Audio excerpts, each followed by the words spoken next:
Every weekday morning at 6:47 a.m., Train 4 departed from 125th Street Station, carrying commuters into the heart of Manhattan.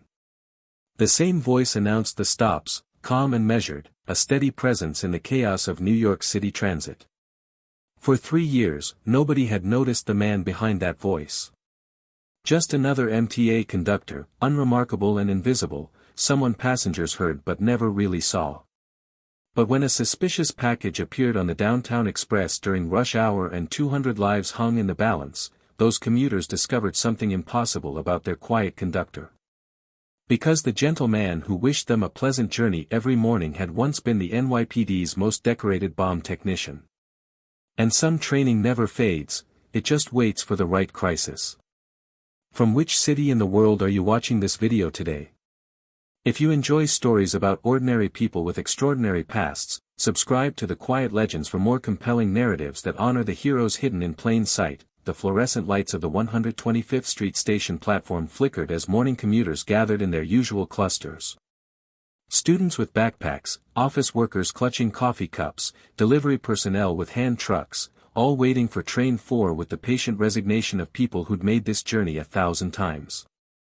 In the conductor's booth of the waiting train, Chen prepared for another routine day. At 51, he'd been with the MTA for 3 years, and his routine was as predictable as the subway schedule itself. Arrive at 6:15 a.m., perform the pre-departure inspection, greet his engineer partner, and begin the downtown run at precisely 6:47. His uniform was always impeccable, navy blue with the MTA patch on the shoulder, name tag reading, M. Chen, and a small American flag pin that nobody ever asked about. His appearance was carefully unremarkable, average height, slightly graying hair, reading glasses perched on his nose for reviewing paperwork. "Morning, Marcus," called Tasha Williams, his engineer, as she climbed into the front cab. "Ready for another thrilling day of track signal delays and passenger complaints?" Marcus smiled slightly. "Living the dream, Tasha."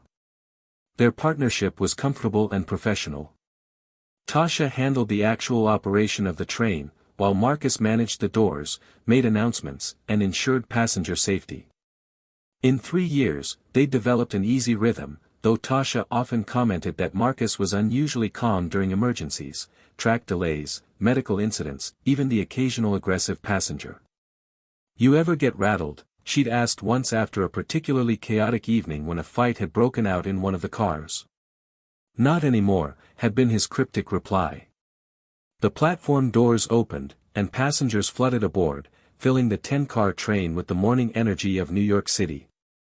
Marcus watched the monitors showing each car's interior, his eyes tracking the flow of people with more attention than most conductors bothered with. Old habits died hard. At exactly 6:47, Marcus keyed his microphone. "Good morning, ladies and gentlemen. This is the downtown 4 train. Next stop, 86th Street. Please stand clear of the closing doors." His voice was steady and reassuring, the same tone he'd used for 3 years, the same tone that had once talked armed suspects into surrender, that had guided civilians away from explosive devices, that had kept partners calm while dismantling bombs that could level city blocks. But nobody on Train 4 knew any of that. The train lurched forward, entering the dark tunnel with its familiar rhythm of wheels on rails. Marcus settled into his seat, monitoring the passenger load, preparing his announcements for the next stop.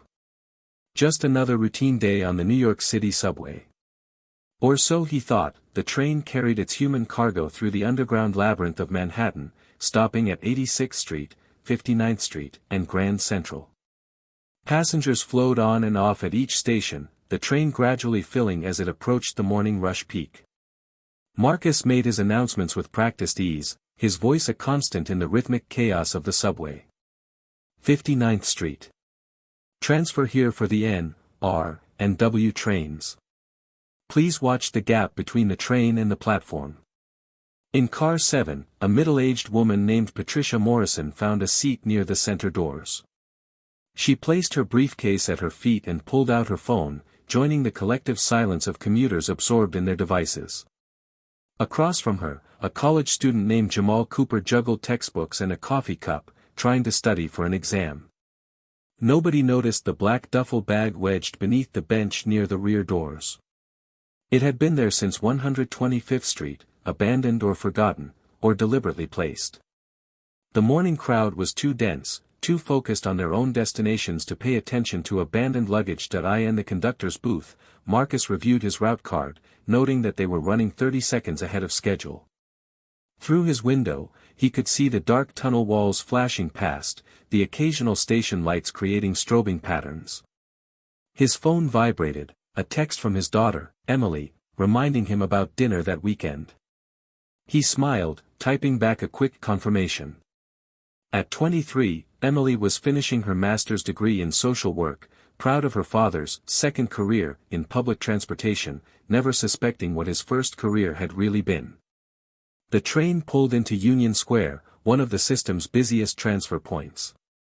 The platform was packed with waiting passengers, and Marcus prepared for the surge. Union Square. Transfer here for the L, N, Q, R, and W trains. Watch your step. The doors opened, and the choreographed chaos of rush hour unfolded, departing passengers pushing through boarding crowds, everyone moving with the aggressive efficiency that defined New York transit culture. A teenage boy squeezed into car 7, his skateboard banging against seats as he navigated the crowded aisle. He stopped near the rear doors, noticed the black duffel bag beneath the bench, and thought briefly about moving it. But the train lurched forward, and he grabbed a pole for balance, the bag forgotten. Stand clear of the closing doors, Marcus announced, and Train 4 continued its journey downtown. 2 stops later, at 14th Street, a sanitation worker named Roberto Alvarez boarded car 7. He'd just finished a double shift and was exhausted, looking for any available seat. He spotted space near the rear doors and claimed it gratefully, setting his lunch cooler on the floor. His foot bumped the black duffel bag. Roberto frowned, looking around to see if anyone claimed it. The car was packed, at least 80 people crammed into a space designed for 60. Office workers, students, construction crews, all absorbed in their phones or staring blankly at advertisements. "Yo," Roberto called out. "Anyone missing a bag?" A few heads turned, glanced at the bag, shrugged, and returned to their phones. Roberto's frown deepened. 3 years working sanitation in post-9/11 New York had trained him to notice things. Unattended bags weren't just litter, they were potential threats. He pulled out his phone and opened the camera, taking a picture of the bag. Then he stood and made his way through the crowded car toward the nearest emergency intercom. Roberto pressed the intercom button, and a buzzer sounded in Marcus's booth. Marcus keyed his microphone. "Yes. Conductor, this is a passenger in car 7. There's an unattended bag here. Black duffel, been sitting under a bench for at least 2 stops. Nobody's claiming it." Marcus felt a familiar sensation, a sharpening of his senses, a quickening of his pulse that he trained himself to control. "Can you describe the bag more specifically?" Black, about 2 feet long, heavy-looking. Got some kind of external pocket that looks like it might have wires." Roberto's voice changed. "Wait, there's something blinking inside. Red light, maybe?" Marcus's mind instantly shifted into a mode he hadn't accessed in 3 years. His hand moved to the emergency brake, then stopped. Stopping in a tunnel would trap everyone. Better to reach the next station. "Sir, I need you to stay calm and listen carefully. Do not touch the bag. Do not let anyone else approach it. Clear the immediate area as much as possible. We're 2 minutes from Canal Street Station. Can you do that?" Yeah, I got it." Roberto's voice was steadier now, responding to Marcus's calm authority. Marcus switched channels to reach Tasha in the engineer's cab. "Tasha, we have a situation. Possible suspicious package in car 7. I need you to proceed to Canal Street at current speed, then evacuate the train." "Suspicious package?" Tasha's voice pitched higher. "Marcus, should I call it in?" "I'm calling it now. Just get us to Canal Street safely." Marcus grabbed the radio and switched to the MTA control frequency. Command, this is Train 4, southbound approaching Canal Street. We have a reported unattended package with possible indicators. Requesting immediate police and ESU response to Canal Street Station. The response was immediate. Train 4, confirm, suspicious package with indicators. Confirmed. Blinking light visible, possible wires, abandoned for at least 15 minutes. I'm evacuating at Canal Street. Negative, Train 4. Hold position and await. Marcus cut the transmission. He knew the protocol, they'd want him to stop in the tunnel, isolate the car, wait for the bomb squad. But his instincts, honed over 18 years with the NYPD, told him different. If that bag was real, a tunnel evacuation would create chaos, panic, and potentially more casualties. He made an executive decision that would either save lives or end his career. Ladies and gentlemen, his voice remained calm over the PA system. We are experiencing a brief delay. All passengers will be asked to exit at the next stop, Canal Street. Please gather your belongings and prepare to exit the train quickly and calmly. This is a precautionary measure. There is no need for alarm. The train slowed as Canal Street Station appeared ahead, the platform already filling with waiting passengers who had no idea they were about to be caught in an evacuation. Through his monitor, Marcus watched Car 7. Roberto had managed to clear a small area around the bag, but the car was still packed. Too many people. Too close to the potential threat. The train came to a stop, and Marcus opened the doors. All passengers must exit the train. This train is going out of service. Please proceed to the platform immediately. Confusion rippled through the cars. Passengers muttered complaints, gathered belongings, and began the slow shuffle toward the doors. But in Car 7, people moved faster, sensing something wrong, responding to Roberto's urgency as he directed people away from the rear section. Marcus opened his booth door and stepped onto the platform, his eyes tracking the evacuation.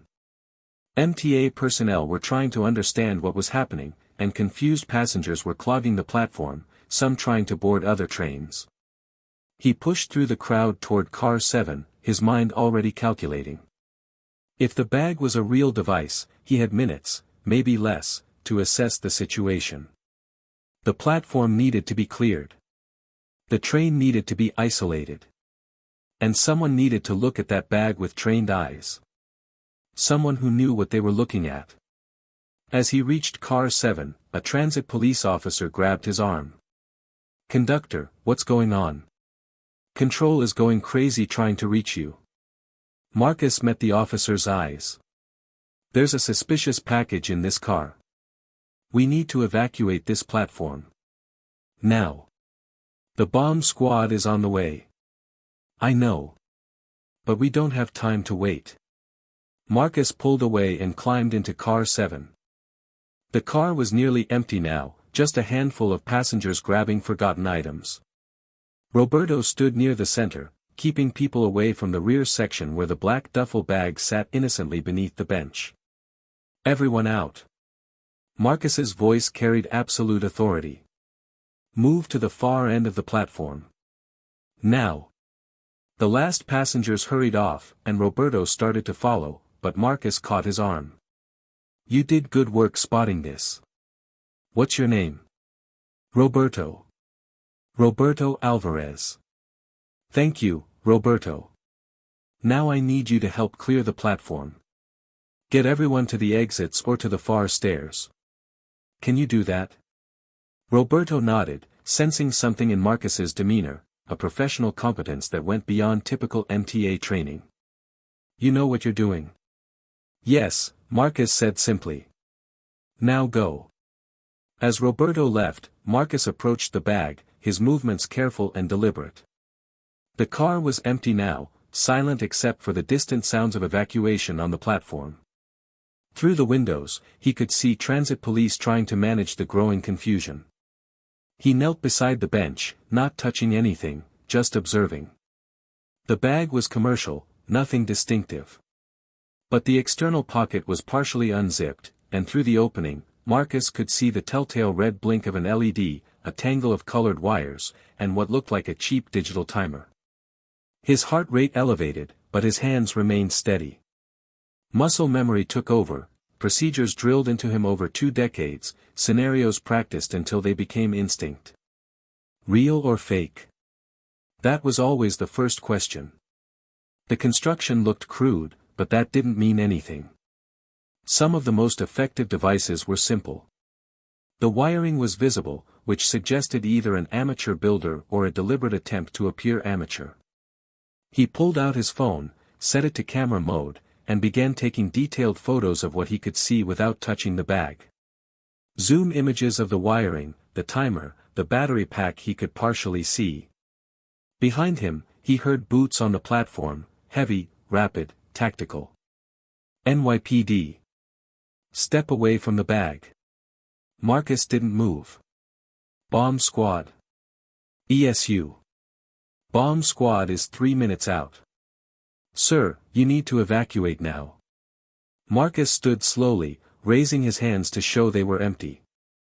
As he turned, he saw 4 emergency service unit officers in tactical gear, weapons drawn, faces covered with ballistic masks. I'm the conductor. Marcus Chen. I have photos of the device. You need to see them before the bomb squad arrives. The ESU team leader gestured sharply. Sir, exit the car now. We'll secure the scene. Listen to me, Marcus's voice cut through with unmistakable authority. I can see a digital timer through the pocket opening. It's counting down. We have less than 8 minutes. The device appears to be in the 10 to 15 pound range based on the bag's weight distribution. The wiring suggests a dual ignition system, timer and possibly a motion sensor backup. The ESU leader's stance shifted slightly. How do you know? Because I spent 18 years with the bomb squad before I retired. My name is Marcus Chen. Call Captain Rodriguez at the 1st Precinct. He'll confirm. The name recognition hit immediately. One of the ESU officers lowered his weapon slightly. Wait, Marcus Chen. The guy who disarmed the Times Square device in '09. Marcus didn't answer, just held out his phone showing the photos. Timer shows 7 minutes, 40 seconds. We can't wait for the truck. This needs to be addressed now. The team leader made a decision. He keyed his radio. Command, we have a complication. The train conductor is Marcus Chen, retired bomb squad. He's got eyes on the device. Requesting permission to consult. The response crackled back. Negative. Secure the scene and wait for certified personnel. But the team leader was already looking at Marcus's photos, his expression grim. That's a real device. Yes, Marcus confirmed. And if we evacuate and wait, we're betting that timer is accurate. What if there's a backup trigger we can't see? What if moving the train sets it off? The standoff lasted 10 seconds that felt like hours. Then the ESU leader made a choice that would either save lives or end careers. What do you need? Marcus's mind was already 3 steps ahead. Clear the platform completely. That includes your team. Set up a perimeter at the station exits. I need a portable X-ray if you have one, a mirror on an extension pole, a flashlight, and wire cutters, the precision kind from the bomb squad truck. You can't work this alone. Yes, I can. But I won't. Where's your tech specialist? Officer Park. The leader gestured to one of his team. 2 years with ESU, bomb squad basic training. Marcus met Park's eyes through his ballistic mask. You comfortable being my hands? Park nodded without hesitation. Sir, I know who you are. My training instructor never stopped talking about your work. If you're willing to stay, I'm willing to help.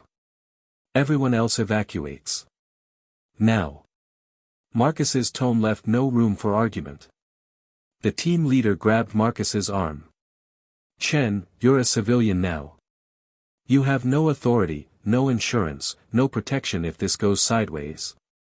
7 minutes, Marcus replied simply. That's all the authority I need. As the ESU team evacuated, Marcus and Park were left alone in the subway car. Through the windows, they could see the platform clearing, police pushing everyone toward the exits, barriers being erected. Talk me through what you see, Park said, pulling out a small tactical mirror and extension pole from his gear bag. Marcus positioned himself beside the bench, Park kneeling opposite. I'm going to use the mirror to examine the underside of the bag without moving it. You watch for any reaction, shift in weight, change in LED pattern, anything. He extended the mirror carefully beneath the bench, angling it to see the bag's underside. Bottom is clear. No pressure plate, no mercury switch visible. That's good. Timer? Park asked. 6 minutes, 15 seconds. Marcus withdrew the mirror and handed it to Park. I need to access the external pocket. There's a zipper partially open. I'm going to fully unzip it using a slow, steady motion. If you see any resistance or hear any clicking, call it. His fingers found the zipper pull. This was the moment that separated amateurs from professionals, the ability to move with absolute precision while adrenaline demanded speed. The zipper moved one tooth at a time. Park watched the bag like a hawk, his breathing steady and controlled. Clear, he reported. Marcus opened the pocket fully, revealing the device's components. His assessment had been correct, amateur construction, but functional. A digital timer wired to a battery pack, connected to what looked like industrial detonators embedded in a brick of homemade explosive compound. TATP, Marcus identified the explosive by its appearance. Triacetone triperoxide. Unstable, sensitive to shock. This is definitely real. Can you disarm it? Park's voice remained steady. Maybe. But we need to identify all trigger mechanisms first. Marcus pulled out his phone and held it at different angles, using the camera's flash to illuminate the device's interior. I see the timer circuit, battery pack, primary detonator, there. He pointed to a small component partially hidden beneath the explosive material. Backup trigger. Looks like a tilt sensor. Meaning if we move the bag, it detonates. Yes. Marcus checked the timer. 5 minutes, 10 seconds. Outside the train, he could see Captain Rodriguez arriving, the bomb squad truck pulling up to the station entrance. Help was coming, but not fast enough. We have 3 options, Marcus said, more to himself than to Park. 1. We wait for the truck and hope the timer is accurate. 2. We attempt to defuse the primary circuit and hope there's no backup we haven't found. 3. We disrupt the detonators mechanically before the timer reaches 0. Which would you choose? Park asked. Marcus studied the device, decades of experience processing variables, calculating risks. The builder used TATP because it's easy to make but hard to control. It's unstable, which means they probably didn't want to spend a lot of time handling it. The construction is crude, they rushed it. Meaning the backup systems are probably crude too. The tilt sensor is an off-the-shelf component from a car alarm. The timer is a cheap kitchen device. This wasn't built by a sophisticated bomb maker. So option 3. Option 3.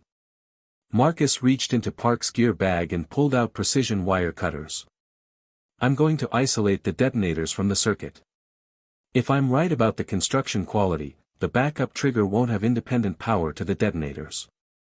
It'll rely on the main circuit. And if you're wrong, then we'll know very briefly. Park didn't flinch. Tell me what you need. For the next 4 minutes, Marcus and Park worked with the precision of surgeons. Marcus identified each wire's function, traced circuits with his eyes and fingers, and made cuts with absolute confidence backed by years of experience that his body hadn't forgotten despite 3 years of retirement. Timer shows 1 minute, 40 seconds, Park reported. Almost there. Marcus isolated the final detonator wire. On my mark, you're going to lift the explosive brick very carefully while I cut the connection underneath. Any shock could set off the TATP directly. Understood. Mark. Park's hands, encased in tactical gloves, lifted the explosive material with agonizing slowness. Marcus slid the wire cutters beneath, found the connection point, and applied pressure. The wire separated with a soft click. Timer. 1 minute, 5 seconds. Checking for secondary connections. Marcus used his flashlight to examine the now exposed area. Clear. The detonators are isolated. Even if the timer completes, there's no connection to initiate. They sat back, breathing hard despite the cool air of the subway tunnel. That's it? Park asked. That's it. The timer can count down to 0, but nothing will happen. The explosive is still dangerous, TATP is unstable, but it can't be detonated by this trigger system anymore. Through the train windows, they could see Captain Rodriguez and the bomb squad team rushing onto the platform, full protective gear, remote robots rolling ahead. Marcus stood, his legs slightly unsteady. 3 years of making announcements and checking doors hadn't prepared his body for the adrenaline dump of defusing a live device. Officer Park, he said formally, thank you for your assistance. Sir, that was. I mean, in training, they told us about your work, but seeing it. You did well. Stayed calm, followed instructions, didn't panic. That's what matters. They exited the train car as the bomb squad team reached them. Captain Rodriguez, a thick-built man in his 50s with a weathered face, stopped dead when he saw Marcus. Chen. Marcus Chen. Captain Rodriguez. What the hell are you doing here? I thought you were. Driving trains. I am. Was. This was my train. Rodriguez looked from Marcus to the subway car to Officer Park. Please tell me you didn't. The device is neutralized, Marcus said calmly. Detonators are isolated from all trigger mechanisms. The explosive material is TATP, approximately 12 pounds, still volatile but unable to be initiated by the device's systems. You'll want to carefully extract it for disposal. Rodriguez stared at him for a long moment, then shook his head in disbelief. Only you, Chen. Only you would retire from the bomb squad to become a train conductor and then end up defusing a bomb on your own train.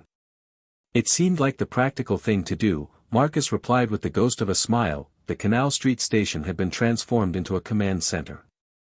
NYPD vehicles blocked the streets above, FBI agents had arrived to take over the investigation, and news helicopters circled overhead, their cameras unable to penetrate the underground scene but reporting breathlessly on the attempted bombing of the subway system. Marcus sat on a bench on the far platform, wrapped in a blanket despite the warm summer air, giving his statement to an FBI agent for the 3rd time. His hands were steady as he described the device's construction, but exhaustion was setting in, not from physical exertion, but from the mental drain of returning to a world he'd deliberately left behind. Captain Rodriguez sat beside him after the FBI agent finished. The device was real, Chen. If you hadn't been there, if you hadn't acted. He didn't finish the sentence.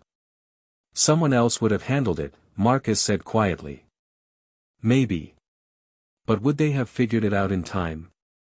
Would they have known to look for the backup trigger? Rodriguez shook his head. The Bureau's initial assessment is that the bomb was designed to detonate during rush hour, maximum casualties. The timer would have gone off in the tunnel between Canal and Brooklyn Bridge. The explosion might have breached the tunnel wall, could have caused flooding, structural collapse. Hundreds dead, potentially thousands if the tunnel failed catastrophically. Marcus closed his eyes, processing the magnitude of what hadn't happened. Why did you leave? Rodriguez asked suddenly. You were the best we had. You could have made captain, maybe deputy commissioner eventually. Instead, you put in your papers and became a train conductor. Nobody understood it. Marcus was quiet for a long moment. You remember the Harlem device? 3 years ago. Rodriguez's expression darkened. Yeah. The apartment building. My partner, Danny Morrison. He was 32. Wife pregnant with their second kid. Marcus's voice remained steady, but his hands tightened slightly. The device was sophisticated, pressure plate, anti-tamper switches, the whole package. We worked it for 2 hours. Thought we had it mapped. Thought we were safe. It wasn't your fault. I made the call. I told Danny it was clear to move the device. I was wrong. Marcus looked at Rodriguez. The blast killed him instantly. I was 10 feet away, got thrown into the wall. Fractured ribs, concussion, temporary hearing loss. But I lived. Danny didn't. The investigation cleared you. The investigation doesn't change what happened. Marcus's voice was firm. I made a mistake. A good man died because of my mistake. His daughter is 7 now. She'll grow up without a father because I was wrong. Rodriguez nodded slowly, understanding. So you retired. I couldn't trust my judgment anymore. Couldn't trust that I wouldn't make another mistake that would get someone killed. So I found a job where the stakes were lower, where my mistakes wouldn't cost lives. Except today. Today was different. Today there was nobody else. Today I didn't have a choice. They sat in silence, watching the bomb squad team carefully extract the neutralized device from the train car. The passengers on that train, Rodriguez said, the 200 people who evacuated, they're alive because you made the right call today, Chen. You didn't make a mistake. You saved lives. Or I got lucky. Luck is being in the right place at the right time. Skill is knowing what to do when you get there. You had both. Rodriguez stood. The FBI will want to talk to you more. The MTA will probably want to give you some kind of award. And the media is going to figure out who you are eventually. Marcus sighed. I was happy being invisible. Too late for that now. 3 weeks later, Marcus stood in his MTA uniform in the office of the Transit Authority's Chief of Operations. The meeting had been unavoidable, the FBI investigation, the media coverage, the public interest in the hero conductor, who'd saved hundreds of lives. Mr. Chen, the chief said, the Transit Authority would like to formally recognize your actions on August 14. Your quick thinking and expertise prevented what could have been one of the most devastating terrorist attacks in New York City's history. Thank you, but I was just doing what needed to be done. Nevertheless, we'd like to offer you a position in our security division. Your expertise would be invaluable in developing protocols, training personnel, identifying vulnerabilities in the system. Marcus had known this was coming. 3 weeks of thinking about it, 3 weeks of his daughter telling him he should take it, 3 weeks of Captain Rodriguez calling to say the NYPD would welcome him back if he wanted. I appreciate the offer, he said finally. And I'd be willing to consult, to help develop better procedures. But I'd like to continue as a conductor. The chief looked surprised. May I ask why?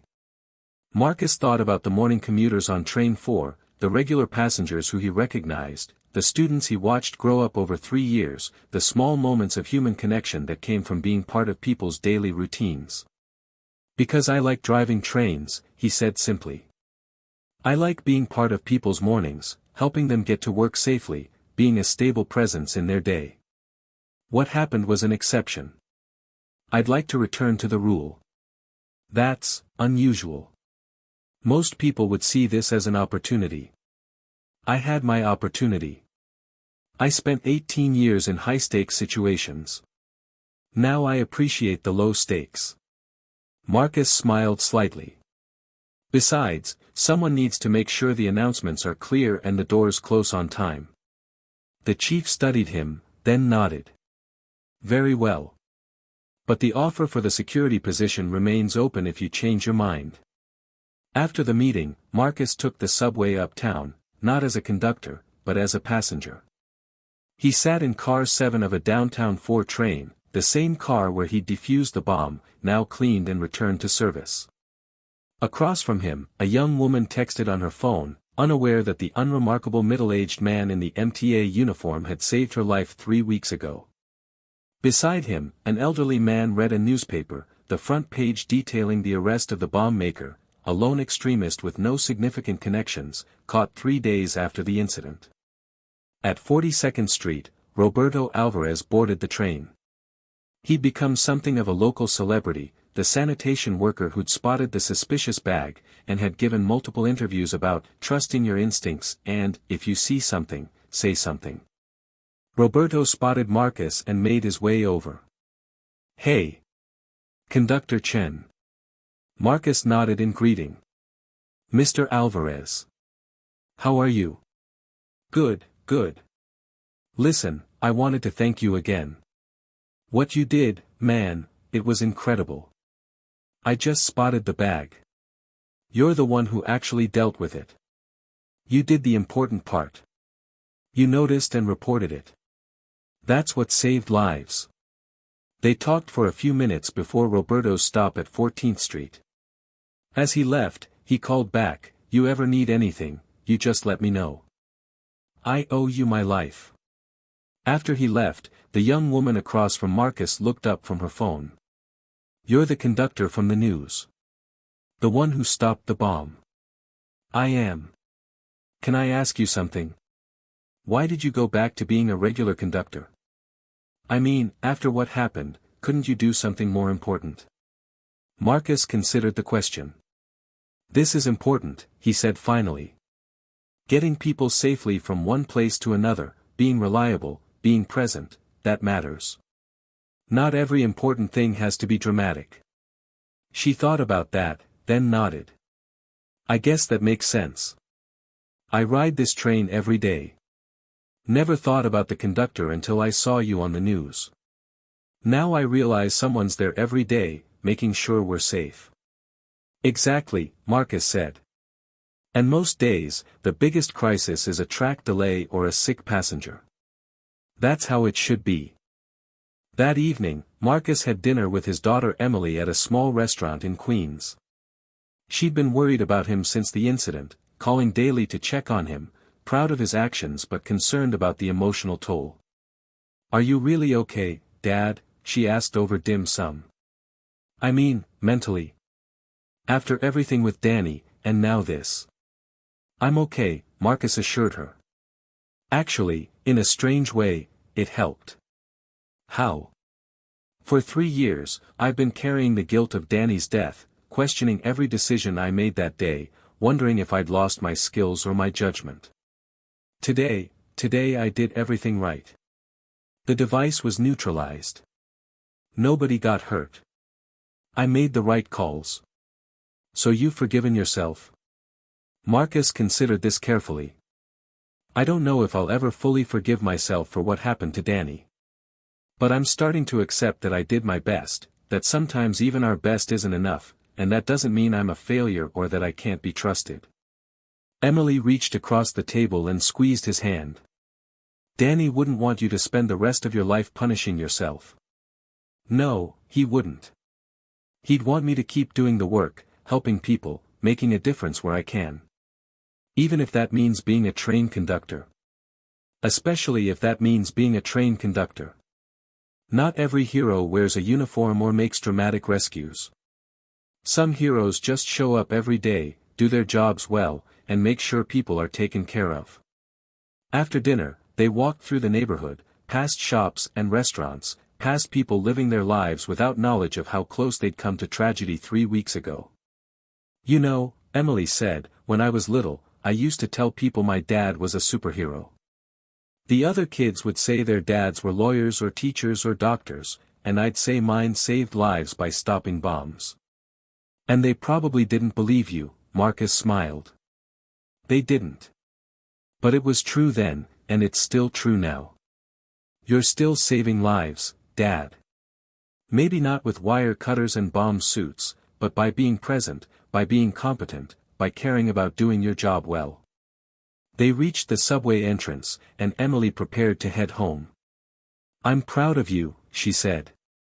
"Not because you stopped the bomb, though that's pretty amazing, but because you chose to keep living your life after everything that happened. That takes a different kind of courage."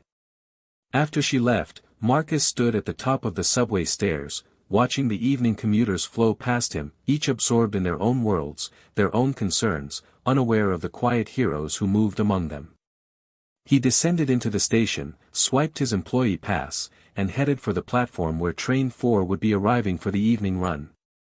His shift started in 15 minutes, and there were passengers who needed to get home safely. 6 months later, Marcus stood at the front of a training room at the police academy, wearing his MTA uniform with a visitor badge clipped to his pocket. Before him sat 30 bomb squad recruits, notebooks out, attention focused.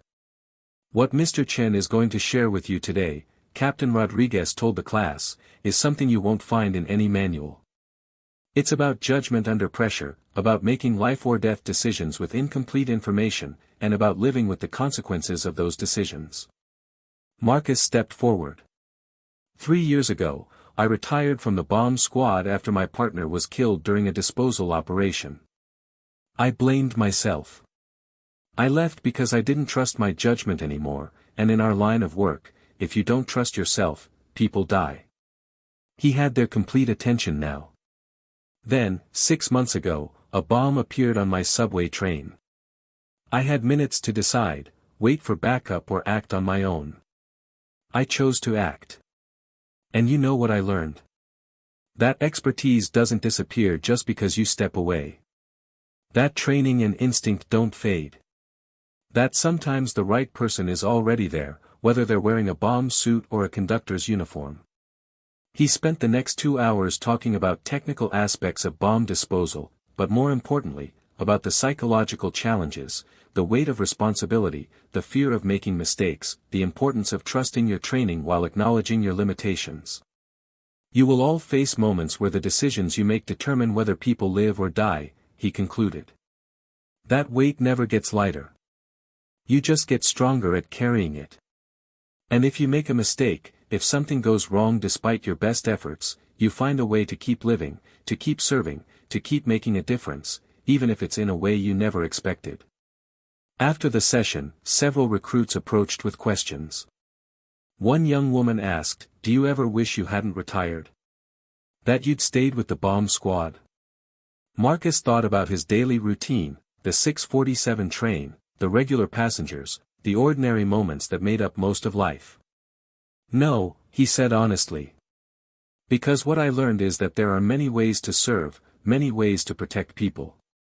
Not all of them involve defusing bombs. Some of them involve just showing up consistently, doing your job well, being someone people can rely on." That evening, Marcus returned to his conductor's booth on Train 4. The route was the same, the passengers were the same, the routine was the same. But something had shifted inside him. He no longer saw his work as hiding from his past or punishing himself for past mistakes. He saw it as what it truly was, a different form of service, valuable in its own right. Good evening, ladies and gentlemen. This is the downtown 4 train. Next stop, 86th Street. Please stand clear of the closing doors. His voice carried the same calm authority it always had, but now he understood where that authority came from, not from trying to escape his past, but from integrating all the parts of himself into something whole. The train moved forward into the tunnel, carrying its passengers safely home, guided by a man who had learned that true strength wasn't about always being in the spotlight, but about being present when you're needed, skilled when it counts, and humble enough to know that sometimes the most important work is also the most ordinary. In the darkness between stations, Marcus caught his reflection in the window, a middle-aged conductor in a slightly rumpled uniform, unremarkable to everyone around him. And he smiled, understanding finally that there was power in being underestimated, dignity in quiet service, and heroism in simply showing up every day to do the work that needed doing. The strongest people, he'd learned, aren't always the ones everyone sees. Sometimes they're the ones who choose to remain invisible until the moment their expertise is desperately needed. And then, when the crisis passes, they return to their ordinary roles without seeking recognition or reward. Because true heroes don't need the spotlight. They just need to know they made a difference. Have you ever known someone who seemed ordinary but possessed extraordinary skills? Someone who chose a quiet life after years of high-stakes service, whose greatest strength was knowing when to act and when to simply be present? The world is full of such people, retired experts driving buses, former soldiers working as janitors, ex-agents stocking shelves. They're all around us, invisible until the moment when their unique expertise becomes the only thing standing between safety and catastrophe. From which city are you watching this video today? If this story resonated with you, subscribe to the Quiet Legends for more narratives about the heroes who serve in silence, the protectors whose greatest victories go unrecognized, and the ordinary people with extraordinary pasts. Warning disclaimer: this video is a fictional dramatization created for entertainment. It does not depict real people, events, or bomb disposal operations. Any resemblance to actual persons or events is purely coincidental. This content is created with deep respect for those who serve in high-risk professions and the values of courage, expertise, and humility.